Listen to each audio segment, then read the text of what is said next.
یہ دعویٰ ضرور کرتے ہیں کہ ISI نے لکھ کے دے دیا، لیکن 70 سال سے اس ملک میں آرمی کے جرنیلوں نے اس ملک کو ذاتی جاگیر سمجھا ہوا ہے، یہ تو کوئی شک شبے والی بات نہیں ہے سر آپ عدالت کے اندر جو فیصلے ہوتے ہیں، عدالت کے اندر جج جو بولتے ہیں اس کو ہم مانتے نہیں ہیں، لیکن عدالت سے باہر بولتے ہیں ان کو مان رہے ہیں۔ کو ذلیل کیا گیا، فاطمہ کو قتل کیا گیا، بھٹو کو شہید کیا گیا، بنگالیوں کو لاکھوں کی تعداد میں مارا گیا، ملک کو توڑا گیا، کون سا ظلم نہیں ہوا؟ 42,000 لوگ گم ہیں، 70,000 لوگوں کو قتل کیا گیا، دہشت گرد تنظیموں کو پالا گیا، یہ جمال کی باتیں تو نہیں ہے نا۔ تو اگر نواز شریف، میں یہ کہہ رہا ہوں کہ اگر اس نے کیا یا نہیں کیا، اگر میں اس کی جگہ ہوتا تو یہ ضرور کرتا اور بالکل ٹھیک کیا اس نے، اگر اس نے کیا۔ ملک صاحب معذرت کے ساتھ بات آپ کی کاٹ رہا ہوں، جمال صاحب نے بہت ہی ایک اچھے ایک سوال کی طرف توجہ دلائی ہے کہ جب یہی جج عدالت کے اندر بولتے ہیں، مجھے مرشد کی آواز نہیں سمجھ آ رہی اصل میں۔ چلے میری آواز تو آ رہی ہے نا، میں یہ کہنا چاہ رہا ہوں کہ جب آپ کی آ رہی ہے جی، جب یہی ججز عدالت کے اندر سے جب فیصلہ صادر کرتے ہیں تو ہم کہتے ہیں کہ بھائی یہ فیصلہ ٹھیک نہیں ہے، ان کی بات ٹھیک نہیں ہے، یہ لکھے ہوئے ہیں، لیکن باہر جا کے اب جب وہ بات کرتے ہیں پھر ہم ان کو سچ مان لیتے ہیں۔ بات یہ ہے عبداللہ بھائی کہ جو کٹ پتلیاں ہوتی ہیں نا، وہ اگر اپنی طرف سے کچھ کر بھی دیں تو اس پہ کوئی اعتماد نہیں کر سکتا۔ اس لیے اگر یہ شوکت صدیقی سمیت سارے جج جو ہیں، اگر یہ کوئی فیصلہ اپنی طرف سے کر بھی دیتے ہوں، پہلی بات تو یہ کہ ان کی اتنی اوقات نہیں ہے، اگر کر بھی دیتے ہوں تو میں نہیں یقین ان کے فیصلوں کی کوئی قانونی اور اخلاقی حیثیت نہیں ہے، اور نہ ہی ان پہ اعتبار کرنا چاہیے۔ بس آپ اگر فیصلے جہاں سے ہوتے ہیں وہاں سے کروا سکتے ہیں تو بسم اللہ، نہیں کروا سکتے تو تیل لگوا گے انصاف اور عدالت۔ میرا سوال یہ ہے اپنے ہمارے ناصر صاحب سے۔ ناصر صاحب، ججز کے بارے میں آپ نے جو بات کی میں آپ سے اتفاق کرتا ہوں کہ ججز جو ہے وہ انصاف نہیں کرتے ہیں، لیکن یہ ہم پر انکشاف ہم پہ تب کیوں ہوتا ہے جب ججز نواز شریف کے خلاف بولتے ہیں؟ افتخار چودھری نواز شریف کی کٹ پتلی بنتے رہا، تب نہیں بولا گیا۔ دوست بھائی، میں اپنی ذات کا ذمہ دار ہوں نا، میں اپنی ذات کا ذمہ دار ہوں۔ دیکھیں سر مسئلہ یہ ہے، سر اس وقت سے لے کر دیکھ لے جب اس نواز شریف کے حق میں فیصلے لکھتا تھا، جب اس ملک میں کوئی نہیں بولتا تھا، میں وہ بندہ تھا جو تب بھی کہتا تھا کہ یہ کٹ پتلی جج ہیں، یہ لکھے ہوئے فیصلے کرتے ہیں۔ سر اس کا حل یہ افتخار چودھری تھا اور یوسف رضا گیلانی کو وہ اس نے نائل کیا تھا، میں تب بھی لکھتا تھا کہ یہ کھٹ پتلی فراڈ اور بے ایمان جج ہیں اور یہ کسی کے فیصلے پڑتے ہیں، اور آج بھی میں یہی کہتا ہوں۔ میرا سٹانس چینج نہیں ہوا، شوکت صدیقی کا سٹانس آج چینج ہو گیا، شوکت صدیقی چینج ہو گیا۔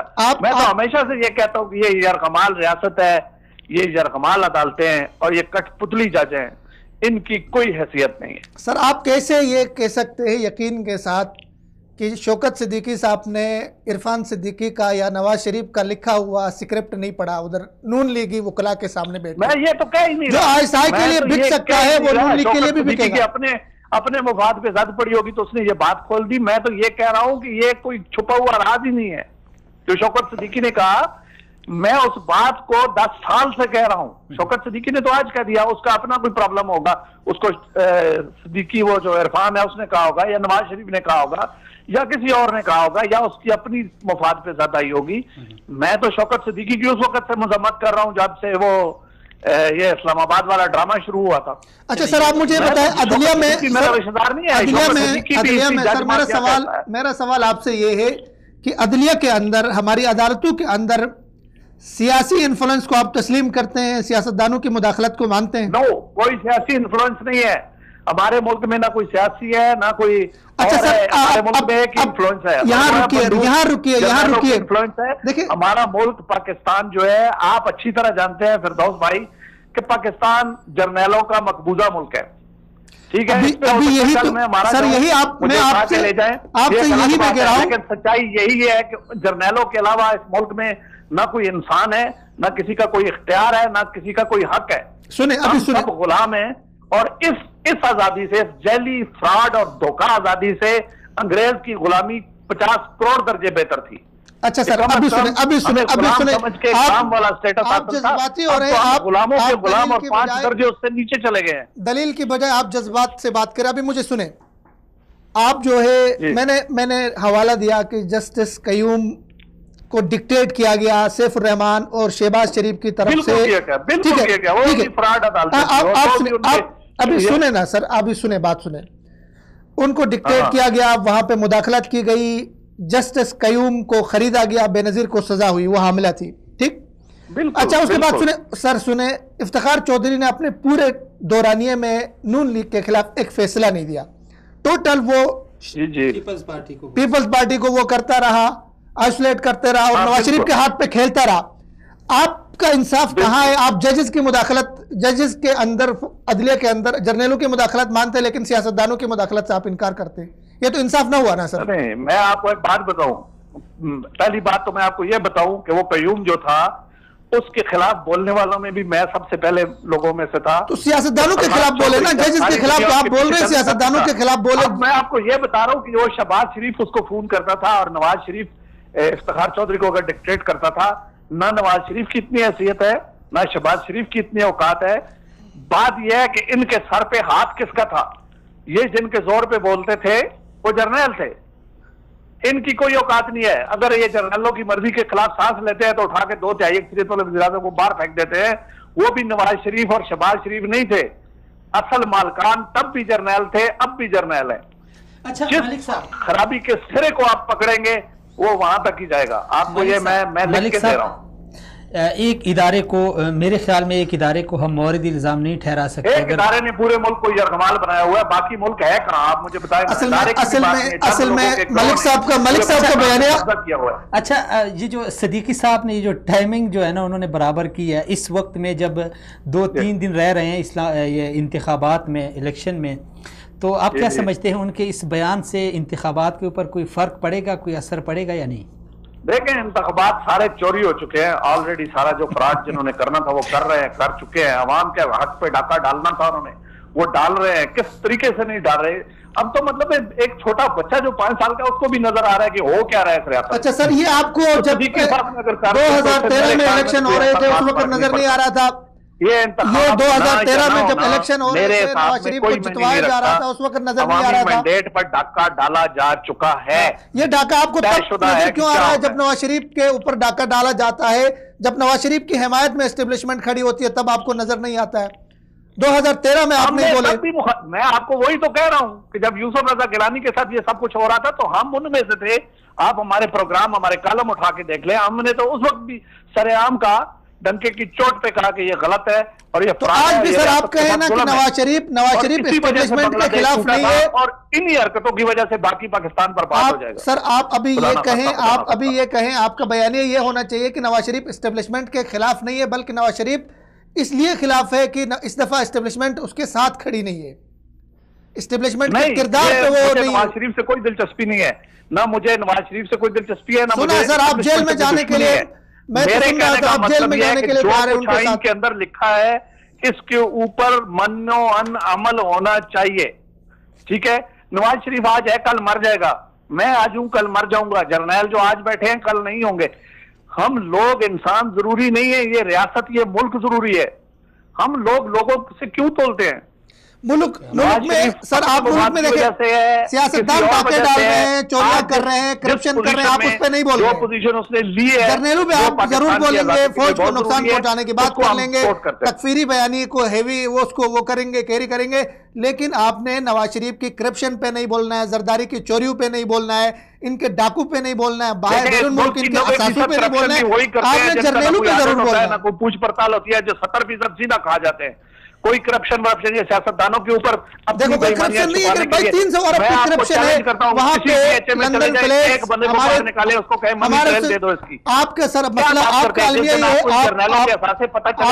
آپ فوج کے خلاف بغض پہ بول رہے ہیں. ولی اللہ نظر آئیں گے. نواز شریف ولی اللہ آپ کو نظر آتے ہیں؟ بھائی مجھے تو چور نظر آ رہے، ڈاکو نظر آ رہے، جیل میں پڑا ہوا ہے. جس دن ان جرنیلوں کے اور ان فوجی افسروں کے آپ کو اثاثے پتہ چلیں گے اس دن آپ کو نواز شریف اور زرداری اور عمران خان اور